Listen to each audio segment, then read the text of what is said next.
Many expats in Germany are paying 1,200, 1,500, sometimes even 2,000 euros a month in rent. And at the end of the year, they have nothing to show for it. That same money, used differently, could be building real wealth.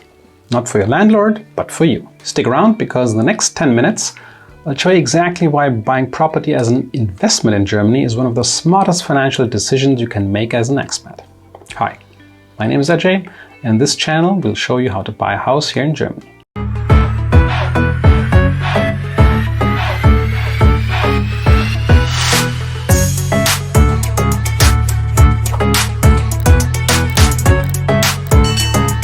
In this video, I'll walk you through the real reasons why property investments in Germany is not just a place to live.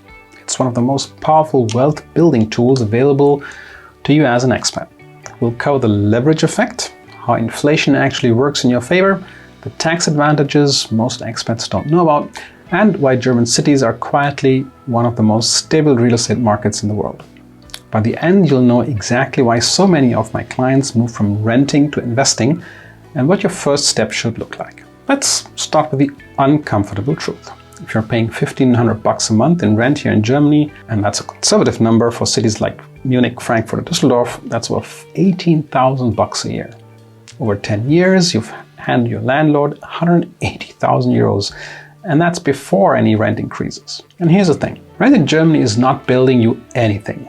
It's not building you equity, it's not building Schufa history in a meaningful way, and it's not protecting you from inflation either. You're essentially paying someone else's mortgage and helping them build their portfolio. I had a client once who came to me after 8 years of renting in Berlin. He paid over 140,000 bucks in rent, and when we sat down and looked at the numbers, he realized that if he had bought a small apartment when he first arrived, he would already own a meaningful share of it, and the tenant would have been paying it off for him. And that's a shift in mindset I want you to make.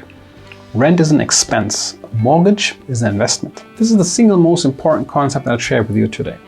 Let's say you have 30,000 euros saved up. In Germany, that's roughly what you need to cover the Kaufnebenkosten, the additional purchase cost, the ancillary costs. Don't let the fancy German word throw you off. The Kaufnebenkosten include the Grunderwerbsteuer, that's the property transfer tax, between 3.5% and 6.5% depending upon the state, the notary fees, the land register entry, and the broker if there is one. Together, they typically come to around 10% of the purchase price. So with 30,000 euros of your own money, you can potentially finance the full 300k purchase price through the bank. That's called 100% financing, because you're financing 100% of the purchase price. And that's available to qualified expats here in Germany, where it's getting interesting. You're not earning a return on the 30,000 euros you put in.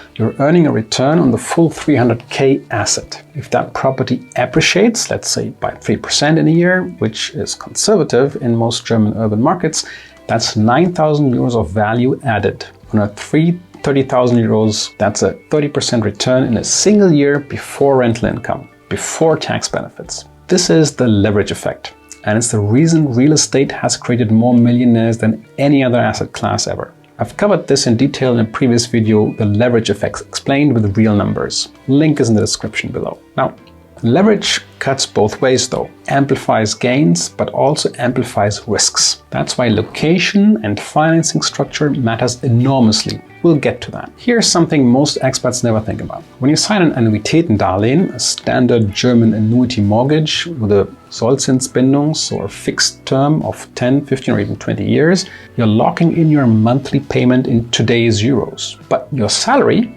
doesn't stay in today's euros. It grows. Inflation pushes prices up, and over time your fixed mortgage payment becomes a smaller and smaller percentage of your income. Let's take a closer look at this with an example. Imagine your monthly mortgage payment is, let's say, 1,200 euros today, and you earn around 4,500 euros net. That's about 27% of your income. Fast forward 10 years. Your salary has grown to 6,000 euros because you moved up the ladder, you switched jobs, or just stayed at your current level. But your mortgage payment is still 1,200 bucks. Now that's only 20% of your income. The bank doesn't get more. The euro is worth less.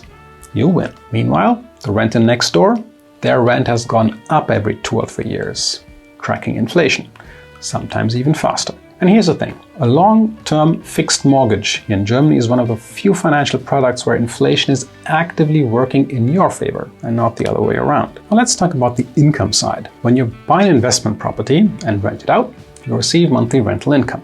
The Brutto-Mietrendite, a gross rental yield in most German cities, sits somewhere between 3 and 5%. That rental income covers a large portion of your mortgage payment, sometimes the entire thing, depending upon the property and the rent, of course. But the real magic happens at tax time. As an expat, property investor in Germany, you can deduct the following: interest portion of your mortgage payments, the AFA, the depreciation on the building, typically 2 or 3%, depending upon when the property was built, maintenance costs, Hausgeld, property management fees, legal fees and whatnot, travel costs related to managing the property, and a lot more. In many cases, on paper, your investment property shows a small tax loss, even when your bank account is filling up with positive cash flow. That tax loss reduces your overall taxable income, including your salary. It's a completely legal, deliberately designed feature of the German tax system to encourage property investments. Sounds good, right? Well, it is, but it requires the right setup from day one, which is why working with someone who understands both the financing and the tax sides matters. If you're investing, you want a market that's stable, transparent and growing. Germany delivers on all three, but not equally everywhere. The smart money in Germany is in the A and B cities. The A cities are the big 7: Munich, Berlin, Hamburg, Frankfurt, Cologne, Düsseldorf and Stuttgart. The B cities are the next tier.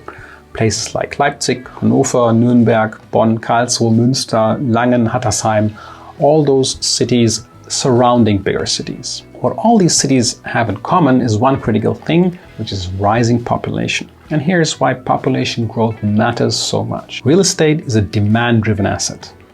More people moving in means more demand for housing, which means rental prices go up, vacancy rates stay low, and property values appreciate. Germany has a structural housing shortage in its urban areas. Estimates suggest we are short hundreds of thousands of apartments across these cities. Typically, the number I recall was 400,000 apartments a year need to be built to stay at the same level here. At the same time, the German rental market is heavily regulated and tenant-friendly, which sounds like a problem, but actually means very low vacancy and very predictable cash flow once you have a tenant in place. Compare this to rural areas or shrinking regions in Eastern Germany. Those markets can look cheap on paper, but population is falling, demand is weak, and you can end up with long vacancy periods. The headline price doesn't matter if no one wants to live there. I've covered location strategy in detail in our video How to Analyze a Location. You'll find it here on YouTube. A 4% yield in a growing A city is almost always a better investment than a 7 or 8% yield in a shrinking town. Growth compounds, decline compounds as well, just in the wrong direction. I'd be doing a disservice if I didn't talk about the risks as well. Real estate is powerful, but it's not magic.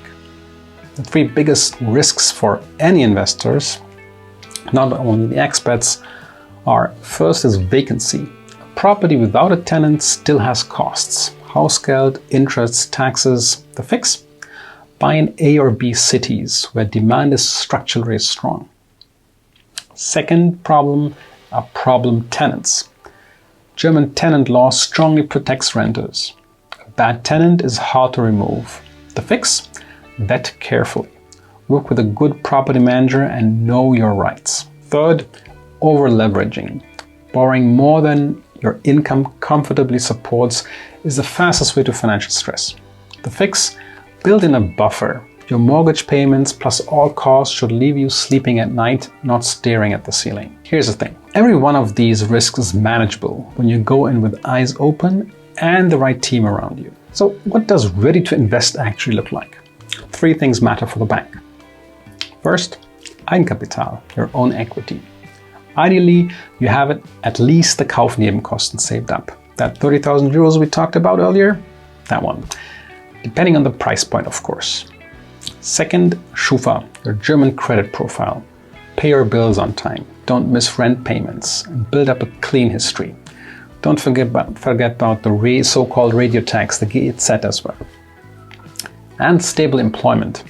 The permanent contract, unbefristet, is ideal. Self-employed expats can also get finance, but the process looks a bit different. We'll need to have a bit more data points and documents which we need to show to the bank if you want to get finance there. If you have those 3 boxes ticked, you're closer to your first investment property than you think. Let's recap what we covered. Rent is an expense. Mortgage is an investment. Leverage lets you your 30,000 euros control a 300,000 euro asset. A fixed rate mortgage means inflation works for you, not against you. The German tax system actively rewards property investors. A and B cities with rising population are where the smart money sits. The risks are real, but every one of them is manageable. Property investment in Germany isn't a get-rich-quick story. It's a slow, steady, deliberate path to financial independence, and as an expat, you have full access to it. So if you're looking to buy a house or an apartment here in Germany for own use or as investment, and are looking for a loan to finance it, I'd be happy to guide you. In the video description below, you'll find my contact form so we can get in touch. And if you found this video helpful, please give it a thumbs up and subscribe to our channel. Leave a comment below and I'd love to hear what's holding you back from your first property investment or what questions you still have. And with this said, see you next time.